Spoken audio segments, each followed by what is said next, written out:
Take it away, Patrice. Okay. All right, for our next speaker here for our celebration of International Women's Day, we have Cindy Terrell. She's bringing the unstoppable woman, mastering your midlife transformation. Cindy Terrell is a certified Ayurvedic practitioner, vibrational sound therapist, and nutrition coach with a deep passion for natural health and wellness. She specializes in supporting midlife women as gracefully navigate the unique changes of this powerful stage of life. By blending the ancient wisdoms of Ayurveda and holistic nourishment coaching, she creates personalized programs that honors each individual's unique needs to empower her to thrive with vitality, have renewed energy, and flourish in that stage of life. Welcome, Cindy. I'm really happy having you here with us today, sharing for International Women's Day. Thanks for having me, Patrice. It's exciting to be here. All right, I've got a series of questions here for you. We're going to start off with, there's many women who experience midlife as a time of change and challenge. And you describe it as a powerful transformation instead. So what inspired your approach, and how do you help women shift from struggle to strength during this phase? Okay, I love that question. Probably from my own experience, really. I was someone who thought I was eating healthy, thought I had a healthy lifestyle. And when I hit that perimenopausal stage of life, I had a very extreme reaction to it. I literally thought I was losing my mind. So it was very unnerving, very scary. And it was before I knew what I know now. But anyway, that whole process was very disempowering in many ways. And I think we go through life, giving so much to other people. And I think what I recognize is when your body sends you those kinds of messages, it's telling you need to listen. Mhm. So, I because I was in such a state, unfortunately for me, I ended up going some of the more medical routes, which didn't align with what I believed in, but I was very desperate for relief from what I was suffering with. I had a very high powered job that required me to make some quick on my feet decisions. And I was paralyzed. I just couldn't make any decisions any longer. So I ended up doing some antidepressants, and I didn't like that. And I did do the HRT route, but I was fortunate enough to run into somebody who taught me how to do it naturally. And that kind of propelled me onto this whole helping other people, finding out how to really help people naturally, because that really goes back to my roots of my own belief system in the fact that food is medicine, medicine is food. So that's where I come from. And what I've learned now is when you are fueling your body the right way and you are, practicing some very intentional lifestyle habits, you can empower yourself to be very vibrant at this stage of life. So I probably feel better now. Well, no, I know I do. Feel better now in my 60s than I did in my 40s. Okay. Wow. Wow. So, And you can see that and in thank yourself. you. Yeah. So I am out here to say that this is a beautiful stage of life. We do not have to accept the narrative that is out there, because when we support the body naturally, because it needs natural support, um, we can be unstoppable. And that's where that comes from. Yay. I love that. And I know you developed like a five-pillar system for supporting that midlife vitality. And could you walk us through those pillars and share how each one plays a role in creating a vibrant, balanced body? Okay. Sure, it's drawing from a lot of my different trainings, a lot of it from the Ayurvedic side of it, but one of the pillars is it focuses on sleep. Without sleep, you can have the best diet in the world and you can be doing have the best exercise programs in the world, but if you're not maximizing the benefits of sleep, then you're short circuiting those other practices that you're doing. During sleep, we are restoring, resetting, and a lot of housekeeping is going on. And oh, and I should say recovery. So there's a lot of housekeeping going on. And if you're not getting the proper amount of sleep and restful sleep, then, like I said, it circumvents all those other practices. So that's a really crucial piece of the puzzle. Then there's the nourishment aspect, which is, really focusing on whole natural foods, making sure your hydration is good. And again, those are things that the body requires to feed into the repair and it's the building. So you got to think of it this way. Am I putting quality products into my body? If I'm not putting quality products into my body, I am not going to have a body built with quality products. And our cells are changing all the time. So it's never too late to start as far as, creating better building blocks. So if we think of nourishment as building blocks, I wonder if people might approach it a little bit differently. Um, the other thing I have in there is movement. Body's made to move. We have to move. And that's another aspect of life that, technology has made us very sedentary. And it's really critical that we get out there. We need to be out in the sunshine. We need to because we're not really doing anything too physical with our lives, it's really important to do strength training. I'm a big proponent of strength training. And it's really critical for anybody, but especially this stage of life, because as we lose some of those hormones, specifically estrogen, I think that's a lot of the problem with women experiencing joint issues because they're not doing any weight-bearing exercises. So that is something that I really help people focus on. I mean, obviously there's stages to it, but movement is critical. I also focus on breath. Breath is not only critical to help regulate the stress aspect in our life, but a lot of people through the training that I've had, I've learned that a lot of people have dysfunctional breathing. And stressful breathing is a form of dysfunctional breathing, but that will also exacerbate a lot of the symptoms that we may experience during this phase of life. So it's really critical to make sure that breathing is proper. It's kind of funny, the more we pulled ourselves out of nature and things that we don't even think about, we've lost the connection of how to do it properly. So that's something I really like to focus on. And the last piece is restorative sound. That sound is just such a powerful reset for ourselves. It's calming to the nervous system. It really helps calming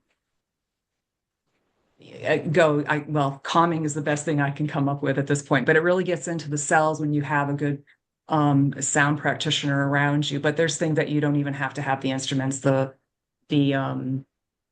The gift that I have in our giveaway actually has a 10-minute reset for using breath and sound, and it's the humming practice that you carry an instrument with you. So it's just another way that you can really be kind to yourself.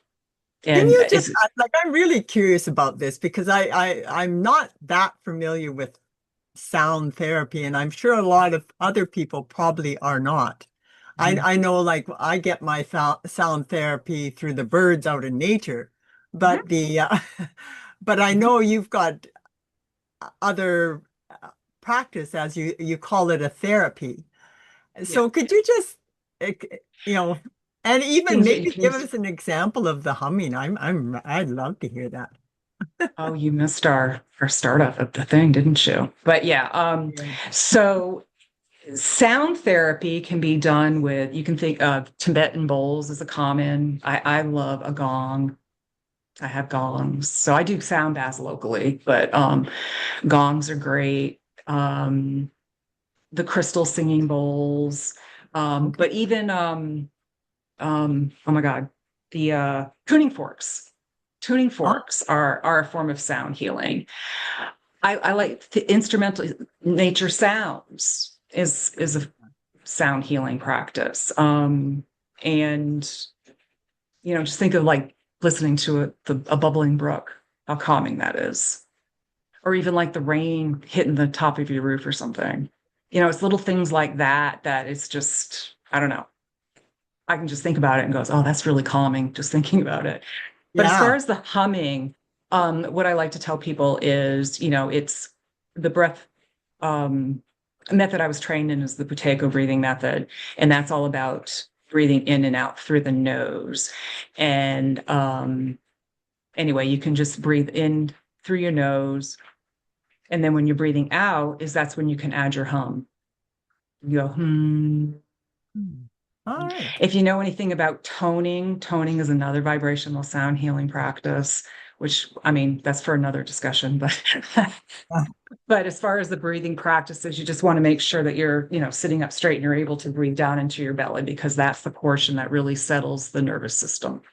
And then that humming on the exhale just really kind of amplifies um, the calming, the calmness that can come from the whole process. yeah. Does And the does that vibration make in your body. Excellent. I love it. And Mhm, mhm. I'm just feeling it. I'm so much calmer now. Thank you. Oh, So you're welcome. your next question, Ayurveda, it's one of the core foundations in your method. How do Ayurvedic principles help women restore hormonal and nervous system balance naturally? And this might be another area where people are just not familiar, like what is Ayurveda? Ayurveda. Ayurveda. That's an ancient form of health and wellness out of India, and it's all about body or balance within the body. It's body of mind, mind, body, and spirit. And its food is medicine. Medicine is food. It's basically if you're eating right, you won't need any medicine, and vice versa. And a lot of the herbs and spices have some pretty powerful balancing characteristics depending on what's going on with your body.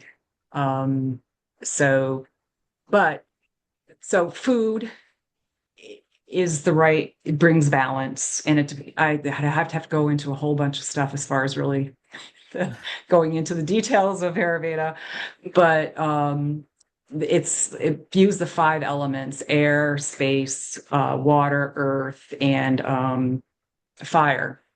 And each of those everybody has those elements within the body, and it's whatever, if you're eating right and living right, all those are in balance. And when we're out of balance, that's when we start seeing symptoms. And if you bring in the right qualities from the food and in your practices, that will restore balance. So as far as some of the things that I like to do for myself is one of the wonderful things I love to do is it's something called Abhyanga, and it's a hot oil self massage that I do before every shower. Ooh. And yeah. And that is very nourishing to the skin. And, after you do it for about 7 days, it really starts penetrating deep into the body. So it helps with joint suppleness, and it has all kinds of healing elements. And bottom line is it is um, another nervous system reset. It really helps calm the nervous system.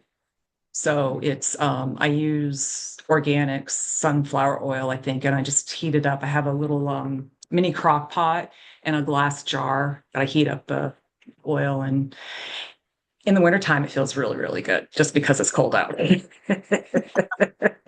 You use like any special oils in with it, like the Mhm. scented oils, lavender, anything like I along with have that? in the past. I have in the past. I've just not done it. But yeah, you can do that. I've done it. I like to use frankincense, and Yeah. lavender is another good one. But speaking of that, I mean, aromatherapy is another great way to help bring about, a shift in, stress levels or whatever you're trying to achieve. Those are really great ways to go about it with essential oils. Yeah. Let's see, what else do I like? More, oh, I always drink room temperature water. I don't drink cold water. Um, because in Ayurveda, it it's more about protecting the digestive fire of they call it Agni. And so the belief is ice cold things dampen that. And when you really think, I don't know, I've always been kind of drawn to room temperature stuff. I don't like things that are very cold. So it's just one of those things. It helps you tune into what your body's telling you instead of just kind of blindly going into everything. We have these, what society has said, you always have the ice water on the table at a restaurant and stuff. It's like, where did that come from? I don't know, but I don't like it. So, um, so it's just little things like that. So I think that's where Ayurveda really comes um, into its power is it really helps you tune in and listen to what your body's calling for instead of just blindly accepting everything Yeah. as we've been taught, in the Western world anyway. And I know we've got to move on to our other questions here. I Mhm. think you kind of hit on your fifth pillar, restorative sound. I wanted to hear more. So, do you want to fill in anything more how it supports the body's ability to rejuvenate, reduce stress, enhance overall well-being? Or you think you covered enough I with that? think we did cover enough, but I can say that when the body is in harmony, healing becomes not just possible, it's natural. Yeah. So that's where all these pillars kind of come in, right? Everything is just, and that's the thing is you want to give your body the ability to heal from the day's activities and what it encounters. So the more that we give it quality products and um, treat it in a way that is going to um, create a quality of life. I tell people I'm on the 120 year mark or 120 year plan. And I say that with the intention that I'm going to be vibrant and, um, feel good at that age. I think what we've been programmed to believe as what is normal for old age, I'm Yes. here to dispel that paradigm because I don't accept it. It doesn't have to define who you are. There are ways that if you are, again, it's the quality products going in that decrease, if not help reverse some of the deterioration that we're told is normal. And that's it. If we've abused our body, you're going to have deterioration. If you treat it well, you're going to have longevity with quality of life. And why do you want to be here a long time if you don't have quality of life? Yeah. Yeah. And the last part is that for the women listening who want to start feeling more energized, have that quality of life and more aligned, what's one simple daily practice or mind shift from your five pillar system that they can begin right now? Okay. Um, First thing that pops into mind is you can use sound. It's just a matter of choosing a sound that you like. So you can go to YouTube and find something called the rain melody. And I think my free gift in our gift giveaway is I think I have um, a, a link to that inside the thing, but I don't remember. I'll have to see. If not, I'll add it. And then, but just instrumental music, I think, is really powerful to listen to in the background. If you have, especially if you have a stressful job, you can put music low in the background and just have that help kind of keep you in a more calm state. The other thing is look at the quality of food that you're, currently choosing and just choose to add something more natural if you're somebody who's choosing the fast food lane or the all the ultra processed or I'll call it prepackaged food. You can look for ways to put more vegetables on your plate maybe. because that has a lot of wonderful things. Or add spice to your food. Herbs and spices have healing properties too. A lot of them are antiviral, antibacterial, all kinds of stuff. Um, what else? Let's see. Sleep. Create a consistent bedtime. If that's not, and that means 7 days a week. Go to bed at the same time, get up at the same time, 7 days a week. And if you need an alarm clock to wake up, you know you're not getting enough sleep. And there's Yeah. ways to adjust that. Um, Those are all very simple things mhm. that you could make that small change, and it really does make a difference in your life. It So makes a huge thank you difference. so much for sharing with us today, Cindy. And You're very welcome. I hope folks go and pick up, what was your gift in our giveaway? I think I called it the 4 steps to stress relief using breath and sound, something like that. But I'm going to put my link in the chat if anyone would like to schedule a conversation with me to learn more. I'm happy to do that. So I will put that in the chat. Oh, all And right. thank you so much. Thank you very much for sharing. Thank you.